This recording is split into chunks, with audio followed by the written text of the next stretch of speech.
अगर ये संगत और संत रामपाल जी का परिवार यदि वास्तव में संत रामपाल जी की जमानत करवाना चाहता है या संत रामपाल जी को हिसार जेल से बाहर किसी आश्रम में देखना चाहता है, तो भाई इसका एक ही फॉर्मूला है, और वो फॉर्मूला वर्तमान में धरती पर केवल मुझ पवन दास के पास है। वो फॉर्मूला ना संत रामपाल जी के किसी वकील के पास है, ना उनके परिवार के पास है, ना उस परिवार के पीछे अंधी होकर चल रही संगत के पास में है। संत रामपाल जी को खुश करके स्वेच्छा से हिसार जेल से बाहर लाने का एक ही तरीका है, क्योंकि ये बाबा सरकारी तरीके से बाहर नहीं आएगा, ये बाबा कानूनी तरीके से बाहर नहीं आएगा। अब जो घटनाएं घटने वाली हैं युग परिवर्तन के समय में, आने वाले दिनों में, ये तुम्हारा प्रशासन फेल हो जाएगा, तुम्हारा कानून भी हाथ ऊंचा खड़ा कर लेगा, तुम्हारे बड़े बड़े मंत्री प्रधानमंत्री हाथ खड़े करके जान बचाने के लिए दौड़ेंगे, फिर ये कानून कहां रह जाएगा, प्रशासन कहां रह जाएगा। तो ये बाबा अब अपने तरीके से आएगा, गया भी अपने तरीके से था। कोई ये सोचे कि प्रशासन पकड़ ले गया होगा, नो, ये बातें आने वाले 2 से 3 वर्षों में समझ में आएंगी। ये बाबा गया भी अपनी मर्जी से था और आएगा भी अपनी मर्जी से। तो इनको जेल से बाहर देखने का केवल एक ही फॉर्मूला है, और वो फॉर्मूला अपनाना पड़ेगा, चाहे आज अपना लो या साल 2 साल में नादान संगत वालों अपनी दुर्गति करवा के अपना लो। साध संगति से जुड़े हजारों भाई बहन तो उसी फॉर्मूले पे चल रहे हैं, उसी फॉर्मूले पर, और आप लोगों ने भी चलना पड़ेगा, दूसरा कोई तरीका नहीं है।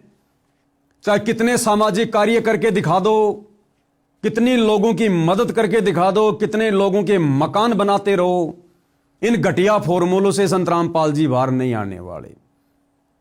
एक ही फॉर्मूला है जो मुझ पवन दास के पास है, और वो फॉर्मूला क्या है? उस फॉर्मूले को समझने के लिए, जानने के लिए, और उस फॉर्मूले को समझकर उस पर अमल करने के लिए आपने मेरे वीडियो देखने पड़ेंगे। इस Facebook page Pawan Das is live पर जाकर वीडियो देखने पड़ेंगे, एक नहीं, 2 नहीं, सैकड़ों वीडियो देखने पड़ेंगे। अब तुम लोगों को कैसे विश्वास हो कि भाई पवन दास हम तेरी बात मान लें, तेरे दिखाए फॉर्मूले पर चलें?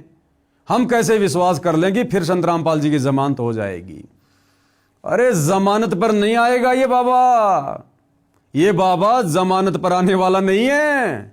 अगर ये बाबा जमानत पर आ गया, जिस जमानत का प्रयास बाबा रामपाल जी का मूर्ख मंदबुद्धि परिवार कर रहा है, अगर ये बाबा इस विधि से जमानत पर बाहर आ गया, इसको कोई परमात्मा नहीं मानने वाला। यही तुम्हारे गांव वाले भाई बंधु, यही तुम्हारा भाईचारा, तुम्हारे सरपंच जिनका समर्थन लेकर तुम बाबा की जमानत करवाने का प्रयास कर रहे हो, अगर इनके समर्थन पत्रों के आधार से अगर बाबा जमानत पर बाहर आ जाता है, तो ये दुनिया कैसे बाबा को भगवान मानेगी, परमात्मा मानेगी, जो तुम ढोल पीट रहे हो कि संत रामपाल जी भगवान है, भगवान है। यही गांव वाले कहेंगे, रे भैया हमने बाबा रामपाल का समर्थन किया, फिर कोर्ट ने देखा, जजों ने देखा, तो हमारे समर्थन से तुम्हारा बाबा बाहर आया है, तो तुम्हारा बाबा तो हमारे से भी बड़ा नहीं हुआ। अरे तुम्हारे बाबा से बड़े तो हम गांव वाले हैं, जिनके समर्थन के कारण बाबा बाहर आ पाया, वरना 10 साल से बाहर नहीं आया। तो ये गांव वाले कभी जिंदगी में उनको भगवान नहीं मानेंगे, परमात्मा नहीं मानेंगे। तो इस विधि से बाबा रामपाल लाख जन्म भी बाहर नहीं आने वाला। भाई आप और हमारे लाख जन्मों की बात कर रहा हूं, ये तो अजन्मा है। ना सतगुरु जननी जने जाके माना बाप, पिंड ब्रह्मंड से रहित है ना माती नु ताप। वो फॉर्मूला एक ही है। मुझ पवन दास के वीडियो देखना शुरू कर दो, दुर्गति से भी बचोगे, तुम्हारी भक्ति भी बनेगी। अब तुम्हें कैसे यकीन हो कि पवन दास का फॉर्मूला पक्का है? तो विश्वास दिलाने के लिए मैं तुम्हें एग्जांपल देता हूं। सन 2022 में बाबा रामपाल के परिवार ने मुझ पवन दास से दुखी होकर, क्योंकि भैया मैं पिछले 8-10 वर्षों से बाबा रामपाल के परिवार के कुकर्मों की, उनके पाखंडों की, उनके काले कारनामों की, उनके भक्ति विरुद्ध कुकर्मों की जो बाबा रामपाल का परिवार कर रहा है, संगत से भी करवा रहा है, डंके की चोट पर पोल खोल रहा हूं सोशल मीडिया पर, डंके की चोट पर। तो बाबा रामपाल के परिवार ने बाबा रामपाल को अपने जैसा आम व्यक्ति समझकर हिसार जेल में जाकर मेरी शिकायत कर दी कि गुरुजी वो पवन दास जयपुर वाला तो मान ही नहीं रहा, हमने तो बहुत प्रयास कर लिया डराने का, धमकाने का, मारने का, पीटने का, क्योंकि मुझ पवन दास के ऊपर 3 बार सतलोक आश्रम वालों ने जानलेवा हमले किए, जानवरों की तरह जयपुर में आकर मेरी पिटाई की है। कोई बात नहीं, इनके कर्म इनके साथ में, हम तो सच्चाई के मार्ग पर चलेंगे। जब मैं मारूं उस दिन लगा कि गुरुजी ने उस दिन मैंने इंजन बढ़ाना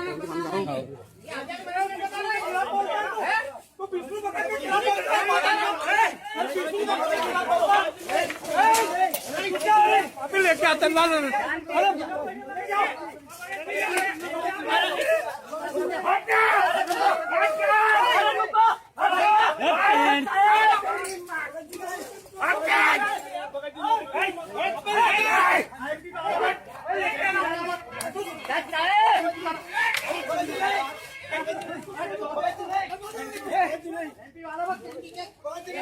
तो इन्होंने कहा कि गुरुदेव वो पवन दास तो किसी भी प्रकार से हमारे बस में नहीं आ रहा, हमारा जीना आराम कर दिया, और मन ही मन में सोच रहे हमारे धार्मिक धंधे की ऐसी तैसी कर दी उसने। तो गुरुदेव को अपने जैसा मंदबुद्धि आदमी समझकर, अपने जैसा आम व्यक्ति समझकर, मानुष समझकर मेरे खिलाफ न जाने क्या क्या कहा, शिकायतें की, भड़काया। गुरुजी वो संगत को ठग रहा है, चोरी कर रहा है, लोगों को भ्रमित कर रहा है, नाम दीक्षा दे रही है, ऊट पटांग बातें। अब बाबा भैया 2014 बरवाला कांड से अपनी मर्जी से जाकर जेल में बैठा है संगत का झाड़ा लेने के लिए। 1994 से ज्ञान दे रहा है। जब संगत में कोई बदलाव नहीं देखा तो 2014 में बाबा चुपचाप जाकर जेल बैठ गया कि करने दो मेरे परिवार को जो मनमानियां कर रहा है काल प्रेरणा से, इनके किए की सजा ये भोगेंगे।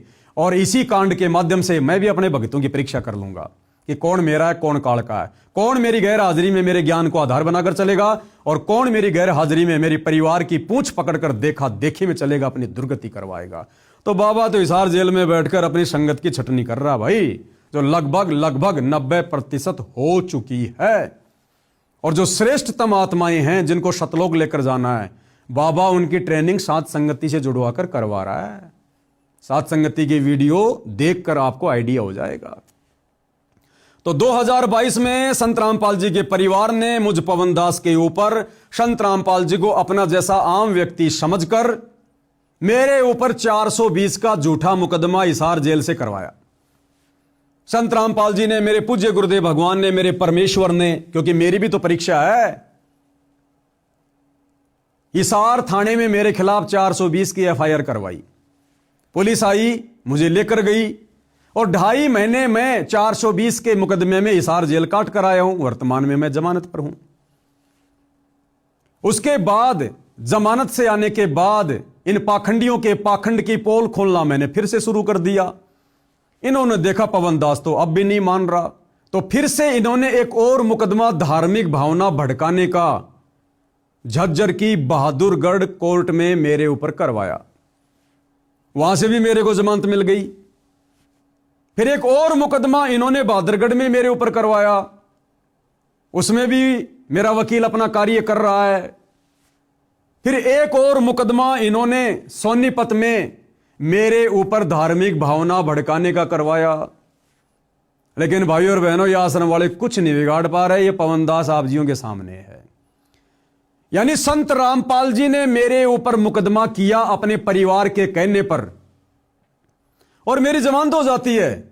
जबकि उसी जेल में संत रामपाल जी का दामाद संजय खानपुर वाला, संत रामपाल जी की छोटी बेटी मंजू का पति, रिटायर्ड फौजी, 4 साल से हिसार जेल में बंद है। जिस जेल में मैं था, मेरे को धमकाने के लिए भी आया था वहां पर कि भाई मेरे बारे में यहां किसी को कुछ मत बताना। मैंने कहा क्यों बताऊंगा, जेल में बता के क्या फायदा, जमानत मिलने के बाद बताऊंगा।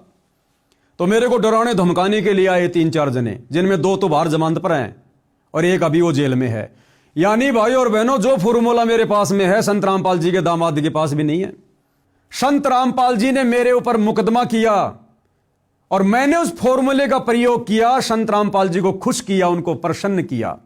संत रामपाल जी प्रसन्न हुए और मात्र 2.5 महीने में मुझ पवन दास की जमानत खुद संत रामपाल जी जज में प्रेरणा करके करवा देते हैं, मात्र 2.5 महीने में। जबकि संत रामपाल जी का दामाद उसी जेल में 4 साल से सड़ रहा है बरवाला कांड के मुकदमे को लेकर। उसकी कोई जमानत नहीं हो रही, हर बार उसकी जमानत याचिका खारिज हो रही है।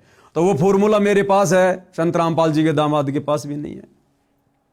फिर उन्होंने बहादुरगढ़ में मेरे ऊपर मुकदमा किया अभी 2-3 महीने पहले। तो मैंने उस फॉर्मूले का प्रयोग किया और संत रामपाल जी को तुरंत मैंने प्रसन्न किया। तो मेरे को तो संत रामपाल जी ने जेल में भी नहीं जाने दिया, मेरी बाहर की बाहर ही जमानत करवा दी उस फॉर्मूले के आधार से। और वर्तमान में और बहुत सारे मुकदमे लगा रखे हैं, किसी मुकदमे में कुछ नहीं हो रहा। क्यों? क्योंकि भैया मैं उस फॉर्मूले का प्रयोग करता हूं और वो फॉर्मूला है गुरु को प्रसन्न करने का। सत्सेवक भाई बहन तो जानते हैं, वो सत्सेवक भाई बहन पिछले कई वर्षों से उस फॉर्मूले का प्रयोग कर रहे हैं। सब अपने अपने घरों पर अपने गुरु को भोग लगाना, गुरु पे चवर करना, अपने गुरु की फोटो के अलावा दाढ़ी मूंछ वाले कबीर की फोटो को फाड़ फाड़ के घर से बाहर कर देना, एकमात्र अपने गुरु जी को दंडवत प्रणाम करना, एकमात्र अपने गुरु का प्रकट दिवस मनाना, दाढ़ी मूंछ वाले कबीर का जून में प्रकट दिवस नहीं मनाना, एकमात्र अपने गुरु की महिमा करना और सुबह शाम अपने गुरुदेव भगवान की 5 दीपक वाली थाल के साथ आरती उतारना। ये तो नॉर्मल सा बता रहा हूं आपको, फॉर्मूले की शुरुआत है ये। बाकी सारे फॉर्मूले सत्सेवक भाई बहनों के पास में है। जिस कारण से हम सत्सेवक भाई बहनों का, जिनको संत रामपाल जी के परिवार ने संत रामपाल जी से गुरुद्रोही घोषित करवा रखा है, हम गुरुद्रोहियों का तो उंगली का नाखून भी नहीं उतर रहा, नाखून भी हमारा तो बाल विवाह का नहीं हो रहा, बाल विवाह का। और इन आश्रमों में जाने वाले भक्तों का, इन आश्रमों के कोऑर्डिनेटरों की दुर्गति हो रही है, दुर्गति, अकाल मौत। क्यों? क्योंकि भैया उस फॉर्मूले के बिना आप जी सुखी नहीं हो सकते, आप अपने गुरु को प्रसन्न नहीं कर सकते। तो तुम्हारी आंखों के सामने है ये पवनदास भाई और बहनों, इन आश्रम वालों के पास में तो पावर की कमी नहीं, पैसों की कमी नहीं, और उसके बावजूद भी मैं उस फॉर्मूले का प्रयोग करके तुरंत जेल से बाहर आ जाता हूं, तुरंत जमानत करवा लेता हूं। तो वो फॉर्मूला मेरे पास में है, जिस फॉर्मूले को अगर संत रामपाल जी की करोड़ों की संगत ने अपना लिया तो मैं गारंटी देता हूं कि 6 महीने के अंदर अंदर संत रामपाल जी बिना किसी जमानत के और बाइज्जत और आप जियों के सामने होंगे। बस आपने 6 महीने साध संगति के वीडियो देखने, 6 महीने Facebook page Pawan Das is live के ऊपर जाकर, और मैं जब भी लाइव आता हूं, लाइव जुड़ो, वीडियो देखो, और इन आश्रमों की तरफ झांक कर भी नहीं देखना। उस फॉर्मूले का एक नियम है, अगर आपने वो फॉर्मूला अपना लिया, फॉर्मूला क्या है? सबसे पहले मेरे वीडियो देखना शुरू कर दो सत्संगति के, कोई नाम वामखंड नहीं होता, तुम्हारे को मूर्ख बना रखा लोगों ने। ये लड़कियां नाच रही है सरेआम कार्यक्रमों में, तुम्हारे नामखंड नहीं हो रहे। सरेआम राजनेताओं की रैलियों में संगत को धक्के खाने के लिए ले जाया जाता, तुम्हारे नामखंड नहीं हो रहे। पवन दास के वीडियो देखने से कैसे हो जाएगा? तुम्हें मूर्ख बनाया जा रहा, मूर्ख। तो जिस दिन से तुम मेरे वीडियो देखना शुरू करो, उस फॉर्मूले की शुरुआत करो, उसी दिन से इन आश्रमों में जाना छोड़ना होगा। ये नियम है। इन आश्रमों में जाकर, नामदान सेंटरों पे जाकर दान धर्म देना बंद करना होगा, और तुम्हारा फिर नाम खंड नहीं होगा, नाम खंड होना तुम्हारा बंद हो जाएगा जिस दिन से मेरे वीडियो देखना शुरू कर दोगे। तो तुम्हें किसी नामदान सेंटर पर जाने की जरूरत ही नहीं है। तुम 6 महीने ये रिहर्सल करो, 6 महीने, तुम्हारा गुरु भी प्रसन्न होगा, तुम्हारी भक्ति भी बनेगी, तुम्हारी मर्यादा भी बचेगी, और तुम्हें वो आनंद आएगा जिस आनंद को आप जी आश्रमों से जुड़कर कभी भी महसूस नहीं कर पा रहे हो, कभी भी। और तुम्हारा गुरु प्रसन्न होगा, और 6 महीने के अंदर तुम्हारा गुरु तुम्हारे बीच में होगा। अगर तुम लोगों ने इस फॉर्मूले का प्रयोग नहीं किया, सत्संगति की वीडियो देखने शुरू नहीं किए, तो भैया गुरु तो फिर अपने निर्धारित समय पर आएगा, जो समय उन्होंने निर्धारित कर रखा है। फिर चाहे तुम फॉर्मूला लगाओ ना लगाओ, फिर गुरु ने तो युग परिवर्तन के समय आने वाले 2 से 2.5 साल में आना ही आना है। लेकिन अगर तुमने फॉर्मूला नहीं लगाया तो तुम्हारी तब तक दुर्गति हो लेगी, दुर्गति ढंग से। ये गुरु का परिवार तुमसे भक्ति विरुद्ध कर्म करवा करवा कर तुम्हें धोबी का कुत्ता बना चुका होगा, तुम्हें भक्ति और भगवान से कोसों दूर कर चुका होगा। इसलिए भैया वो फॉर्मूला केवल मेरे पास में है। हम सभी सत्सेवक भाई बहन उसी फॉर्मूले पर चलकर भक्ति कर रहे हैं और तुम आश्रम वालों से बढ़िया रह रहे हैं, बढ़िया भक्ति कर रहे हैं, बढ़िया हमें गुरु का आशीर्वाद प्राप्त है। आज कई हजारों की संख्या में साथ संगति से भाई बहन जुड़े हैं, किसी का बाल भी नहीं बिगड़ रहा। और तुम्हारे तो कोऑर्डिनेटरों की दुर्गति हो रही है, कोऑर्डिनेटरों की। और आने वाले समय में इस दुर्गति का सिलसिला बड़ी तेजी से शुरू हो जाएगा, क्योंकि सतलोक आश्रम वालों ने तुम संगत वालों को गुरुजी की भक्ति मर्यादाओं से कोसों दूर कर रखा है। तुम लोग पंचर हो, पंचर। जगह जगह तुम्हारी ट्यूब फाड़ दी गई है। अगर एक आध पंचर होता, एक आध मर्यादा टूटती, तो क्या पता परमात्मा माफ कर दे। तुम आश्रम वालों ने तो संत रामपाल जी के परिवार के पद चिन्हों पर चलकर भक्ति विरुद्ध कर्म करके पूरी ट्यूब फाड़ रखी है, ट्यूब। यानी नया जन्म लेना पड़ेगा, इस जन्म में मोक्ष नहीं है। अगर तुम ये फॉर्मूला अपना लो, साथ संगति की वीडियो देखना शुरू कर दो, तो हो सकता है वो समर्थ परमात्मा अभी भी तुम्हारा बचाव कर दे। अन्यथा भैया करते रहो ये रासलीला, ये पोप लीला जो चल रही है वर्तमान में गुरु जी के परिवार की। गुरु के परिवार को देखकर चलने से भक्ति नहीं बनेगी। गुरु को तजे भजे जो आना था, पशुओं को फोकट ज्ञाना। हल्के में ले लिया तुम लोगों ने संत रामपाल जी को, इसका परिणाम भुगतना पड़ेगा और बहुत भयानक होगा, बहुत भयानक। तो मैं तो केवल संदेशा दे सकता हूं भाई, इससे ज्यादा मेरी औकात नहीं है। मैं इन आश्रम वालों की तरह भक्तों के साथ में मारपीट नहीं करता, जबरन उनको डराता नहीं, धमकाता नहीं कि तुम आश्रम में नहीं आओगे, पवन दास की वीडियो देखोगे, तुम्हें आगे का सतनाम नहीं मिलेगा, गुरुजी से तुम्हारी शिकायत कर देंगे, तुम्हारे नाम का पीला पर्चा निकलवा देंगे, तुम्हें गुरुद्रोही घोषित कर देंगे। अरे सतलोक आश्रम वाले कौन होते हैं किसी को गुरुद्रोही की डिग्री देने वाले? इनकी क्या औकात है किसी को गुरुद्रोही घोषित करने की? और इनके गुरुद्रोही घोषित करने से कौन गुरुद्रोही हो जाएगा? ये कल को मुझ पवन दास को देश का प्रधानमंत्री घोषित कर देंगे तो क्या मेरे को देश वाले विधानसभा में बैठा देंगे क्या? लोकसभा में बैठा देंगे क्या? मुझे अपना प्रधानमंत्री मान लेंगे क्या? तो इनके कहने से कुछ नहीं होता। ये अपने कर्म बिगाड़ रहे हैं और हमारी चल रही है परीक्षा। परीक्षा चल रही है, परीक्षा। अरे गुरुद्रोही को क्या लेना देना संत रामपाल जी से? उनकी संगत से भाड़ में जाओ, चाहे राजनीति करो, चाहे जो मर्जी करो, लेकिन तुम लोगों की दुर्गति हो रही है, हम भाई बहनों से देखी नहीं जाती। इसलिए आज गुरु की गैर हाजिरी में आज हम अपना दायित्व निभा रहे हैं, अपना फर्ज निभा रहे हैं, अपने भ्रमित भटके हुए भाई बहनों को समझाने का। तो भाई ये समझ आएगी, जब तक आप साथ संगति की वीडियो नहीं देखोगे तब तक ये समझ आपको नहीं आने वाली है। और इसी प्रकार से ये काल संत रामपाल जी के परिवार के द्वारा आप नादान भगत भाई बहनों की दुर्गति करवाता ही रहेगा। तो भाई विनती कर सकता हूं, प्रार्थना कर सकता हूं, बाकी समझना ना समझना आप लोगों के अपने संस्कार के ऊपर निर्भर करता है। और देश दुनिया वालों, लास्ट में फिर से कान खोल के सुन लो। वर्तमान में जिस संत रामपाल जी का नाम सुनना भी आप लोगों को अच्छा नहीं लग रहा है, आने वाले समय में इसी संत रामपाल जी के चरण पकड़ने पड़ेंगे, नाक रगड़ रगड़ कर मिन्नतें मांगनी पड़ेंगी, अपने और अपने परिवार का बचाव करवाना पड़ेगा। और यह समय कुछ ज्यादा दूर नहीं है, मुट्ठी भर भी समय नहीं है। मुट्ठी में 5 उंगलियां हैं, यानी 5 साल भी नहीं है। 2026 शुरू हो चुका है और 2028 युग परिवर्तन का समय है।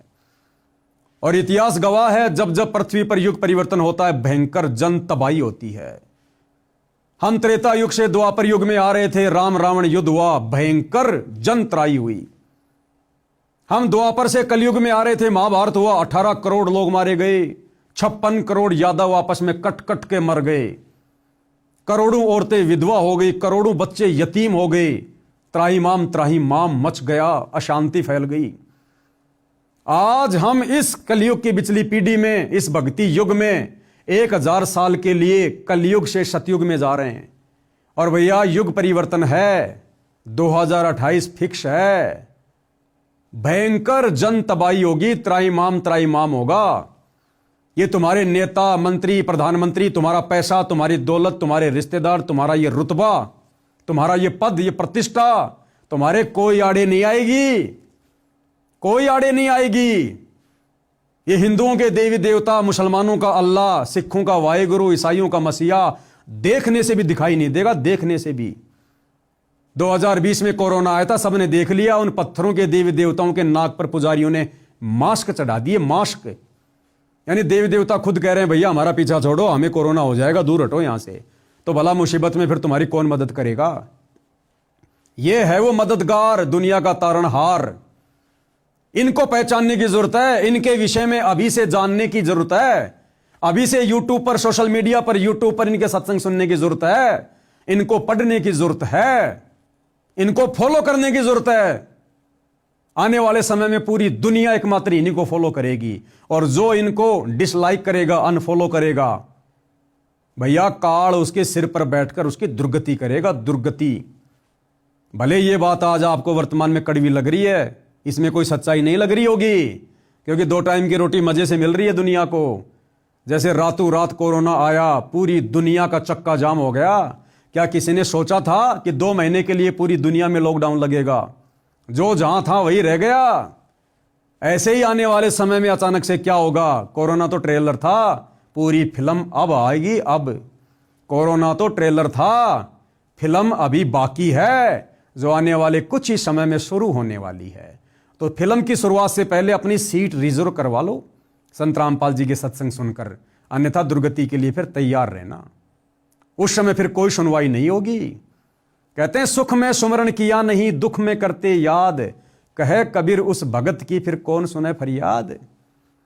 सुख में तो बकवाद कर रहे हो, बाबा के सत्संग नहीं सुन रहे, उनके विचार नहीं सुन रहे, बकवाद कर रहे हो, नशा कर रहे हो, व्यभिचार कर रहे हो।